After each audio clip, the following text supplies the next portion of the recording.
Ang dati sa gabal, ngayon may pakinabang? Bilang ang ating lungsod ay napapalibutan ng mga lawa at ilog, maituturing na biyaya ang yamang tubig para sa maraming mangingisda at mga tagigenyos.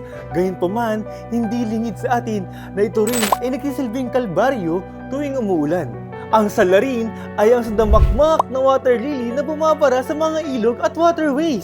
Ngunit ang dating sa gabal, ngayon ay may malaking pakinabang dahil yan sa Taguig Water Lily Livelihood Program. Ito ay sinimulan ni Councilor Gigi Valenzuela de Mesa noong October of 2008 at sinuportahan ng ating butihing punong lungsod, Mayor Lani Cayetano, sa kanyang administrasyon. Layunin ng programa na buksan ang kaisipan ng mga mamamayan sa paglikha ng iba't ibang kagamitang gawa sa water lily na dating tinuturing na salot at basura, ngunit ngayon ay naging sanhi ng pagbabago sa buhay ng mga residente ng Taguig.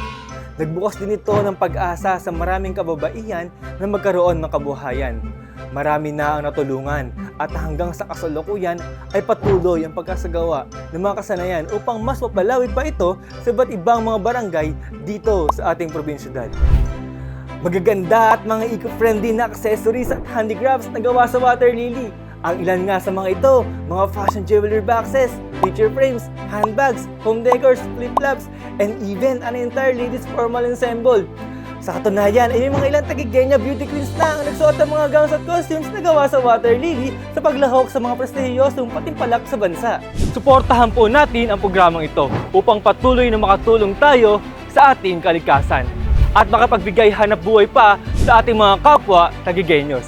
Maraming salamat po sa mga bumubuo ng Taguig Water Lily Livelihood Program, especially sa head nito na si Councilor Gigi Valenzuela de Mesa at sa ating punong lungsod na si Mayor Lani Cayetano sa pagbibigay halaga sa kalikasan at pagmamahal sa mga mamamayan ng ating lungsod. Alinsunod sa layuning makamit ang transformative, lively and caring city of Taguig.